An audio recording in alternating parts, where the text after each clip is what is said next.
یہ بات ہو نہیں سکتی کہ انسان کی زندگی میں مشکل نہ ہو۔ جب انسان کو پیدا کیا گیا تھا، اس کا خمیر گویا گیا تھا، تو 39 دن تک اس کے خمیر پر مٹی جو گوندی گئی تھی انسان بنانے کے لیے، اس پر 39 دن دکھوں کی بارش ہوئی تھی اور ایک دن خوشیوں کا می برسا تھا۔ تو انسان کی زندگی میں خوشی اور غم اس تناسب سے ہیں۔ لَقَدْ خَلَقْنَا الْإِنسَانَ فِي قَبْضٍ۔ انسان کی زندگی مشقتوں کا مجموعہ ہے، حالات کی تلخیوں کے سے مقابلہ کرنا پڑتا ہے، لیکن حالات مشکل ہو جائیں تو ان سے نکلنے کا راستہ کیا ہے؟ تو سنیے قرآن کیا کہتا ہے، وَمَن يَتَّقِ اللَّهَ يَجْعَل لَّهُ مَخْرَجًا وَيَرْزُقْهُ مِنْ حَيْثُ لَا يَحْتَسِبُ۔ جو اللہ سے ڈرنے لگ جاتا ہے، تقوی اختیار کر لیتا ہے، تو پھر اللہ تعالیٰ جل شانہ اس کے لیے مخرج پیدا کر دیتا ہے، یعنی اس مصیبت سے نکلنے کے اللہ راستے دیتا ہے۔ یہ اس شخص کا مقصوم ہے جو اللہ سے ڈرتا ہے۔ اس پر مشکلات اس پہ بھی آتی ہیں، یہ نہیں کہ اس پہ مشکلات نہیں آتی، زندگی کی مشکلات کا وہ بھی شکار ہوتا ہے، لیکن جو ہی مشکلات آتی ہیں ان مشکلات سے نکلنے کا اللہ اسے راستہ بھی عطا کر دیتا ہے۔ اور دوسری بات، وَيَرْزُقْهُ مِنْ حَيْثُ لَا يَحْتَسِبُ، اللہ اس کو وہاں سے رزق دیتا ہے جہاں سے اسے گمان بھی نہیں ہوتا، وہاں سے رزق دے دیتا ہے۔ بندہ تو یہ کہتا نا کہ مجھے یہاں سے ملے گا، یہاں سے، ایک بندے کی منصوبہ بندی ہے، لیکن جو اللہ سے ڈرنے والا ہوگا اللہ اس کو وہاں سے رزق دے گا جہاں اسے گمان بھی نہیں ہوگا، خیال بھی نہیں ہوگا کہ یہ راستہ بھی حصول رزق کا ہو سکتا ہے۔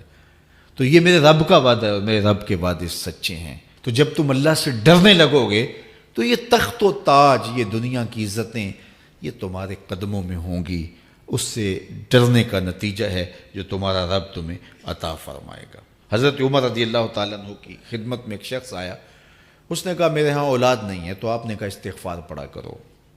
ایک دوسرا شخص آیا کہ صاحب بارشیں نہیں ہوتی، فرمایا استغفار پڑھا کرو۔ تیسرا شخص حاضر خدمت ہوا اور کہا کہ ہمارے ہاں قحط کا عالم ہے، فرمایا کہ استغفار پڑھا کرو۔ تو کوئی پاس بیٹھا تھا، اس کے اٹھ کے جانے کے بعد کہا کہ مختلف لوگ مختلف سوال لے کر آئے اور آپ نے ایک ہی جواب دیا کہ استغفار پڑھا کرو۔ تو کہا میں نے اپنی طرف سے تھوڑا دیا، یہ تو میرے رب کا فرمان ہے۔ کہا وہ کیسے؟ کہا سورہ نوح پڑھو، فَقُلْتُ اسْتَغْفِرُوا رَبَّكُمْ۔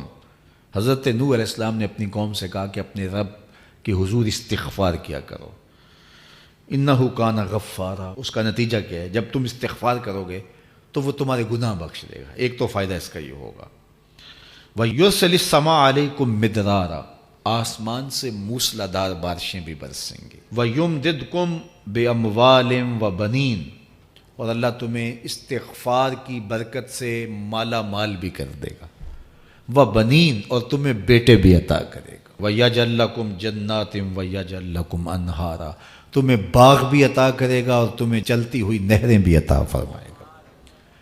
آج میں سمجھتا ہوں کہ پاکستانی قوم کو اجتماعی استغفار کی ضرورت ہے۔ آپ کے دریاؤں کا پانی سوکھ گیا، استغفار کریں گے اللہ تعالیٰ ان کو پانیوں سے مالا مال کر دے گا، بارشیں ہوں گی، قحط سالیاں دور ہوں گی، بے اولادوں کو استغفار سے اولاد نصیب ہوگی، اور معیشت کی بہتری جو ہے وہ استغفار کے ذریعے سے ہوتی ہے۔ تو یہ 5 چیزیں بیان فرمائیں، تو استغفار سے خوشحال زندگی کا تصور ابھرتا ہے۔